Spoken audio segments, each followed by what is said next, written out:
Okay, right, I'm going to teach you how to draw a line graph. So today I'm going to give you some data that will look like this. So I'm going to show you with the weight of a baby lion cub. So this is called Leon, this is little Leon, and we're going to monitor his weight using a line graph. Okay, so just watch how I draw it. You can draw it along with me as well if you want to. Right.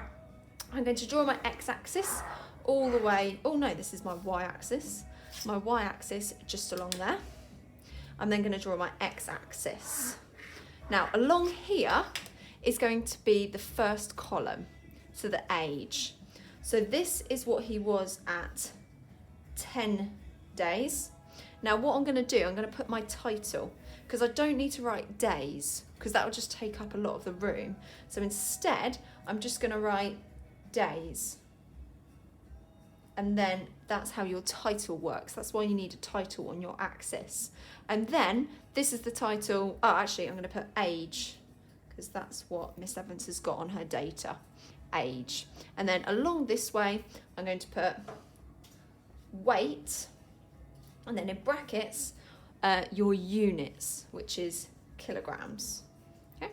So you've got your age along here and the weight of the baby cub on your y-axis. So 10 days, and then your next one, 20 days, 30 days, 40 days, and 50 days. I think it's my last one. Oh, I've got one more, 60 days. So you, at home, even if you don't have squared paper, you don't necessarily need it.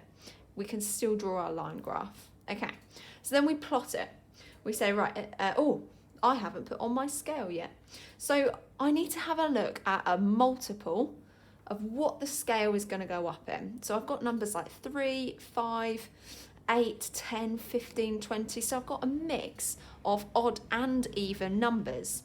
So what I'm going to do, I could go up in ones. There's no reason to say that you couldn't go up in ones. But because I'm going up to 20, I am going to go up in twos.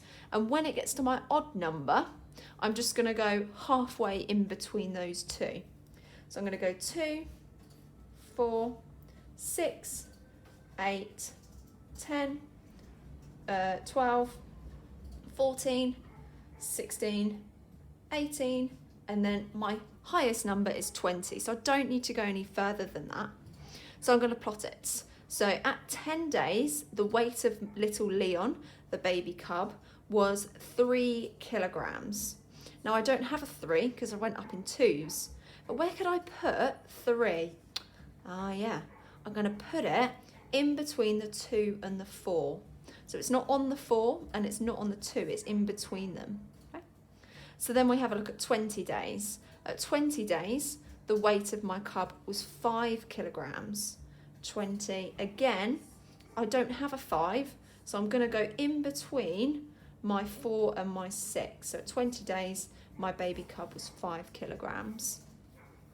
At 30 days, my baby cub was 8 kilograms. 30 days, and I can go all the way along to 8. So that's going to be plotted there. At 40 days, my baby cub was 10 kilograms. So we're going to go along to the 10.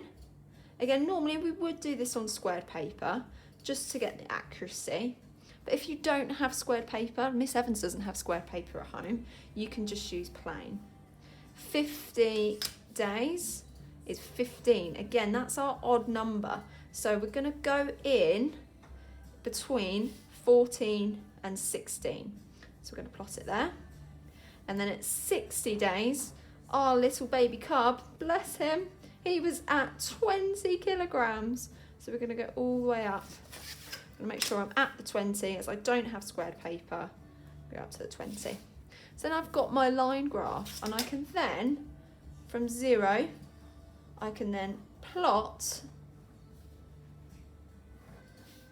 could join them all together. The last thing that my graph needs is a title. We need something to show us what it shows. The weight of baby cub. the weight of a baby cub. Okay, and do a nice underline. And then we've got our beautiful line graph.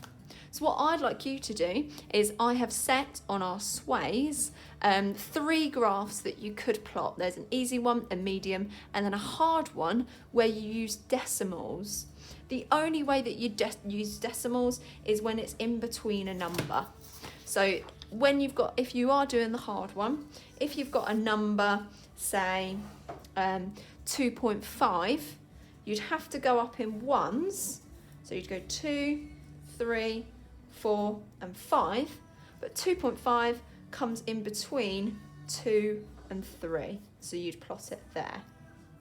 Okay, good luck, well done.